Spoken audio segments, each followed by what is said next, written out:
Bismillahirrahmanirrahim. Alhamdulillahilladzi amarana bitakhliyatin nafsi wat tahliyah lita'arrudi nafahatir rabbaniyah. Asyhadu an la ilaha illallah wahdahu la syarika lah wa asyhadu anna sayyidana Muhammadan abduhu wa rasuluhu afdalul wasilah. Allahumma salli wa sallim ala sayyidina wa maulana Muhammadin al-qa'im bihuquqil ilahiyah wa ala alihi wa ashabihi wa zurriyyatihi at-tayyibah, amma ba'du. Yang kita hormati dan kita cintai para habaib dan para alim ulama, para muhibbin, hadirin, hadirat rahimakumullah. Pertama-tama terlebih dahulu kita memanjatkan puji syukur kehadirat Allah Subhanahu wa taala yang memberikan kepada kita taufik dan hidayah serta inayah.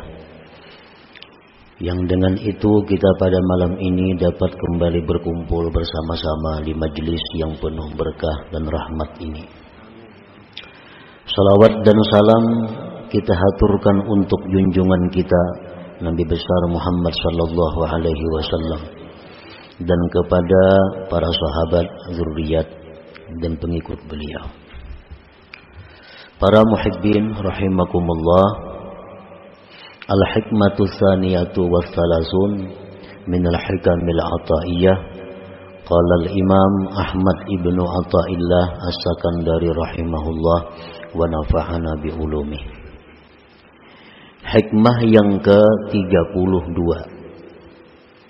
dari Al-Hikam, berkata Imam Ahmad ibnu Athaillah As-Sakandari rahimahullah wa nafa'ana bi ulumi. Tasawwufuka ila ma batana fika minal uyub khairun min tasawwufika ila ma hujiba anka minal guyub. Artinya, bermula perhatian engkau kepada sesuatu yang tersembunyi pada diri engkau daripada aib, celak. Perhatian engkau kepada sesuatu yang tersembunyi dalam diri engkau daripada celah lebih baik daripada perhatian engkau kepada sesuatu yang didinding dari engkau daripada perkara yang gaib-gaib. Itulah terjemahnya hikmah yang ke-32 ini. Ihtimamuka lil ittila' ila uyubikal batinah wal ijtihadu fit takhalli anha afdalu wa aula min ihtimamika ila ma ghaba anka minal umuril ilahiyah.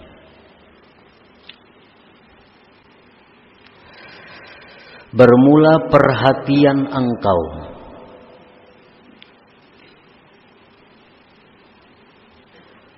untuk mengetahui kepada sifat-sifat yang tercela dalam batin engkau dan bersungguh-sungguh pada membersihkan diri dari celak-celak aib-aib yang batin tadi. Itu lebih afdal dan lebih baik daripada perhatian engkau untuk mengetahui kepada sesuatu yang gaib dari engkau daripada perkara-perkara ketuhanan.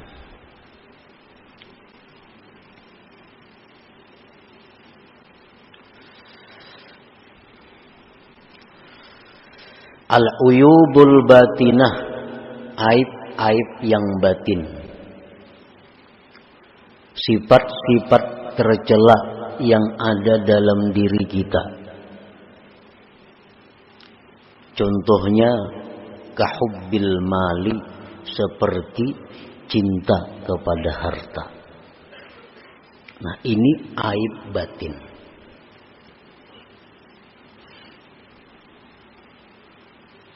Lebih baik kita berusaha menghilangkan ini daripada kita berusaha untuk mengetahui hal-hal yang gaib yang ada di sisi Allah Subhanahu wa ta'ala. Aib yang batin, sifat yang tercela pada diri kita itu contohnya banyak sekali. Antara lain kahubbil mali, seperti cinta harta. Ada dua macam jenis cinta harta ini. Ada orang cinta harta itu li'ainihi, li'ainil mal, karena ainnya itu harta. Harta itu duit, umpamanya harta. Perhiasan, harta, perkebunan, harta, kendaraan, harta. Yang pertama, orang yang cinta harta itu ada yang cinta li'ainihi, karena ain itu harta. Duit umpamanya. Inya itu cinta lawan duit ini karena ain, benda itu duit. Inya sayang lawan duit tuh. Dapat duit simpaninya, sayang, mulanjakan kada maunya. Kena ranai-ranai hitung duit. Ya tuju, cinta lawan ain duit. Ada taulihi duit ambil, ada rezeki kumpul. Mau ulanjakannya kada mau, sayang lawan duit itu. Jadi kesayangannya, kecintaannya kepada ain duit itu. Ini nukar baju, kada mau nang baik-baik, sayang duitnya. Nukar makanan, kada mau nang nyaman-nyaman, kalau perlu apa makanan yang paling murah, itu nang ditukarnya, sayang lawan duit. Nukar kendaraan yang paling murah, ngapa? Ya ini orang cinta kepada ain, benda, duit itu sendiri. Ada orang cinta kendaraan. Nukar motor ini, nukar motor ini. Ini banyak misi duit. Ini lawan duit kada sayang. Cuma benda lain, motor ini nukar, sayang lawan motor. Kayaknya bisukan dipusutinya motor itu. 2-3 buah mesti motor di rumah nih. Kayaknya anak betulak kemana? Ini akun betaksi, sayang motor dipakai. Nah, kayaknya hancur, kayaknya karena hujan, kayaknya apa? Tagipak orang gurai, sayang lawan motor itu. Nah ini orang sayang lawan ainul mal. Ini orang ainul jahli, ain kebuduhan, paling buduh manusia. Kada pintar artinya nangka itu. Hampir 5 buah bisi motor tapi kada mau memakai, sayang. Kalau gurai, kalau apa, kalau tagipak orang. Nah ada juga orang yang cinta harta itu lifaidatihi, karena faidah itu harta. Nah ini terbaik daripada yang tadi. Li'anna bil mal tuqdas syahwatu, karena dengan itu harta lulus syahwatnya, lulus keinginannya artinya. Nah, jadi harta itu dia cintai karena dengan harta ini dia bisa mencapai keinginannya. Minal ma'akil, daripada makanan-makanan, wal masyarib, minuman-minuman, wal malabis, pakaian-pakaian, wal marakib, tunggangan kendaraan, wal masakin, rumah tempat tinggal, wal manakih, dan perempuan istri. Ini banyak diisi duit. Dan inya cinta dengan duit itu karena faidah duit ini nyaman. hendak bebini kawa, hendak nukar rumah kawa, hendak nukar ini kawa.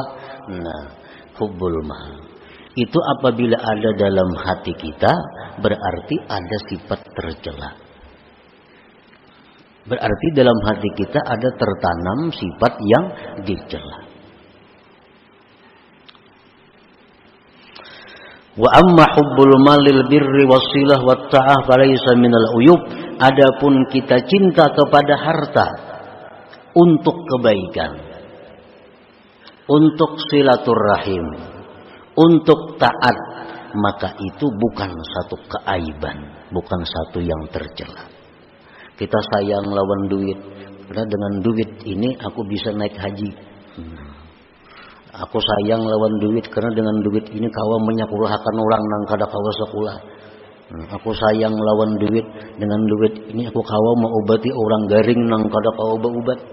Nah, ini cinta lawan duit tetapi bukan termasuk aib. Karena lil birri wasilah wat ta'ah. Nah, para muhibbin rahimakumullah. Nah, jadi dalam diri kita apabila ada cinta kepada benda, cinta kepada harta, tetapi untuk kebaikan, nah, untuk kebaikan itu bukan sesuatu yang tercela. Bagus saja artinya.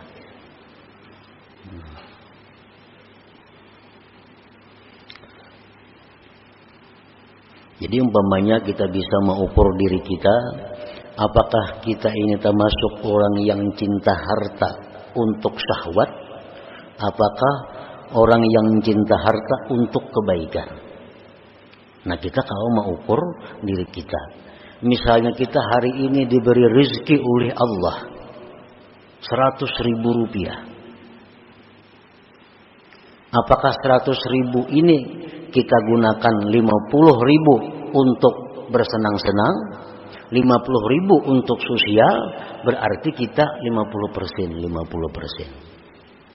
Tetapi bila 100.000 nang diberi Allah ini kita gunakan untuk kesenangan kita 90.000 rupiah, 10.000 hanya untuk sosial, kebaikan dan takwa, berarti kita termasuk orang yang hubbul mal tercela itu. Rezeki itu jangan dipandang kita nang berusaha. Ini orang-orang tua bahari melajari. Rezeki yang datang kepada engkau itu jangan engkau pandang usaha engkau, tapi pandang itu anugerah Allah. Nah, bila kita memandang duit ini dapat karena usaha kita, pemalar kita. Tapaloh mencari duit lapah seharianan. Sayang, pemalar. Tapi kalau kita ingat bahwa rezeki ini adalah pemberian Allah kepada kita, rezeki ini adalah anugerah Allah kepada kita, nah itu bisa menghilangkan sifat sayang, kikir dengan rezeki tadi. Kita ini terpandang usaha terus. Dapat duit merasa usaha seorang, dapat duit merasa karena kepintaran seorang, dapat duit karena merasa kesungguhan seorang, lalu sayang melawan harta ini. Jika kita pandang itu berian Tuhan atau itu injaman Tuhan, nah itu mengurangi kecintaan kita kepada harta. Dan memang itu pinjaman Tuhan. Kenapa pinjaman? Karena akan ditanya di akhirat. Jakanya kada ditanya, ayuha usaha seorang. Diberi Tuhan hari ini 10 juta. Di akhirat kada bakal ditanya, ayuha usaha seorang. Ini di akhirat ditanya. Hari anu cuma dapat 10 juta, kemana menggunakan? Itu ampunku di Tuhan, aku minjami aja tuh. Nah, jadi itu nang maulah kita ini kikir, maulah kita ini sayang, karena kita memandang kekuatan kita terus. Memandang modal, itu modalku tuh, usahaku, nah lalu semuaan sayang. Kali ingat kita itu anugerah Allah, pemberian Tuhan, kayaknya ditakuni sidin, kemana duit itu digunakan. Nah, wa kahubbil jah, dan seperti cinta kedudukan, cinta pangkat. Ini aib dalam diri kita nih. Kalau ada keinginan nak jadi pembakal umpamanya, itu aib, tercela. Dalam diri kita ada keinginan untuk jadi ketua apa misalnya, itu tercela, sifat tercela. Lianna bil jah yuktasabu tsana wal izzu wal istila fayatayasaru jam'ul mal wa taskhirun nas. Karena dengan punya kedudukan, punya pangkat, itu didapatlah pujian-pujian, kemuliaan, menguasai. Maka mudahlah dengannya itu mengumpul harta dan menundukkan manusia. Nyebesi pangkat tinggi, nyaman cari duit, nyaman menundukkan manusia. Jernya orang mau kada mau nuruti kada wani.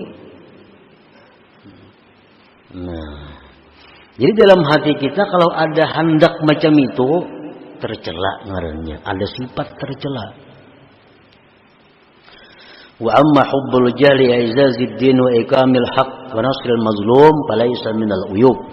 Kalau kita mencintai kedudukan, mencintai pangkat jabatan dengan tujuan memuliakan agama, mendirikan yang benar, menolong orang yang teraniaya, nah itu bukan satu keaiban.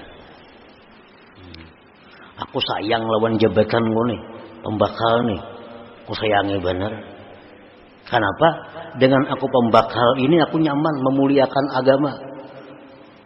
Ada orang hendak karaoke, kada aku berizin. Nah, aku berkuasa sini. Ada orang mengadakan kegiatan maksiat, kada aku beri izin. Nah, jadi aku pembakalnya perlu aku pegang. Nah, ada orang teraniaya, ditolong. Nah, kalau macam ini cinta jabatan itu bukan aib, bahkan satu kemuliaan. Nah, jadi kalau kedudukan jabatan itu kita cintai, karena dengan jabatan itu kita nyaman cari duit, kita nyaman menyuruh menundukkan manusia, itu tercela. Tapi kalau jabatan ini kita cintai, karena dengan jabatan ini kita bisa menegakkan ma'ruf, bisa mencegah munkar, nah itu bukan satu aib.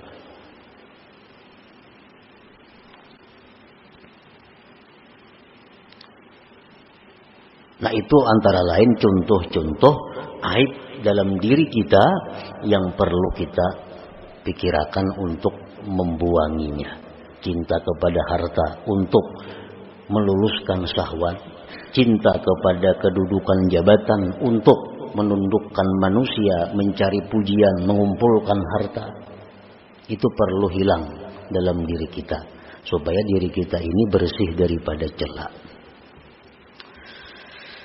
Fastighaluka bil bahthi an uyubika wa sa'yuka fit tathhir min jami'i dzalik aula min istighalika lil ittila' ila ma hujiba anka min ilmil ghuyub kal ittila' ala asraril ibad wa ma ya'ti bihil qadar fil mustaqbal wa kal ittila' ala ghawamidi asrarit tauhid. Bermula sibuknya engkau dengan membahas, memeriksa aib diri engkau dan berusahanya engkau membersihkan diri dari sekalian demikian, itu lebih baik daripada sibuknya engkau untuk mengetahui hal-hal yang didinding dari engkau daripada ilmu gaib, seperti mengetahui rahasia-rahasia manusia, seperti mengetahui yang terjadi akan datang, seperti mengetahui tentang rahasia-rahasia ilmu tauhid.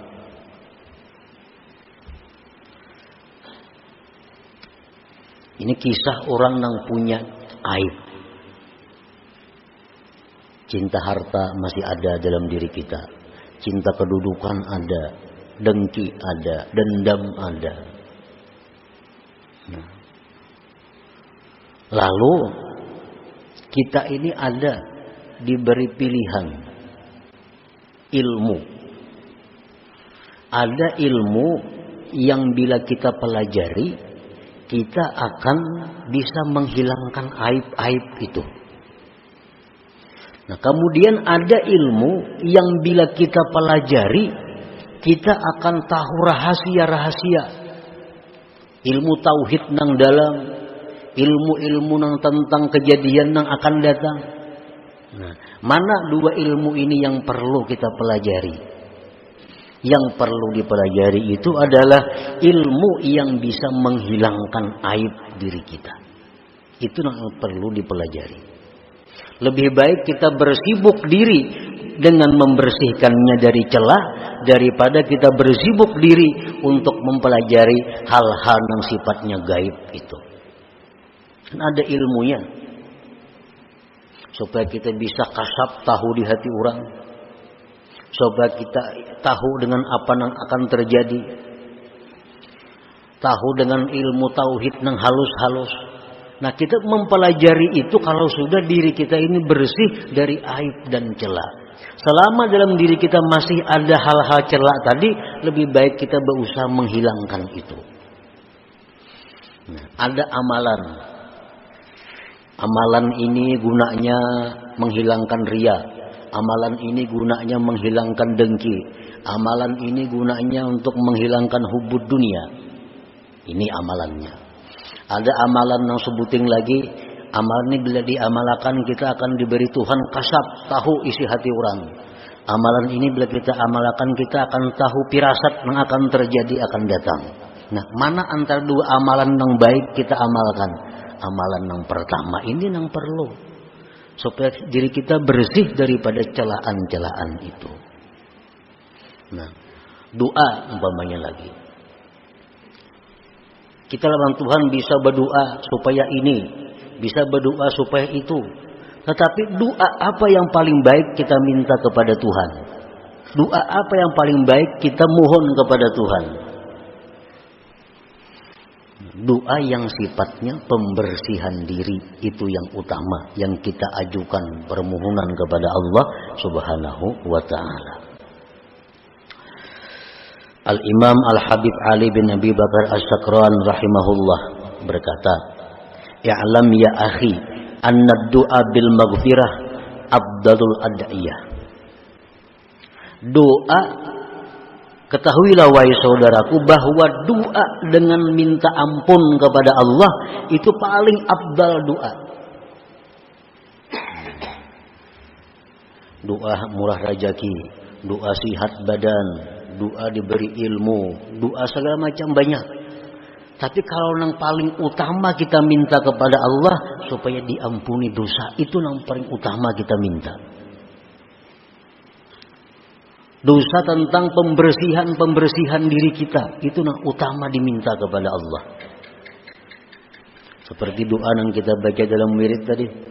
Allahumma ya Rabbi bijahi nabiyyikal mustafa wa rasulikal mujtaba wa waliyyikal murtada wa aminika ala wahyi sama tahhir qulubana min kulli wasfin yubaiduna an musyahadatika wa mahabbatik. Nah, itu kan? Tahhir qulubana, bersihkan hati kami.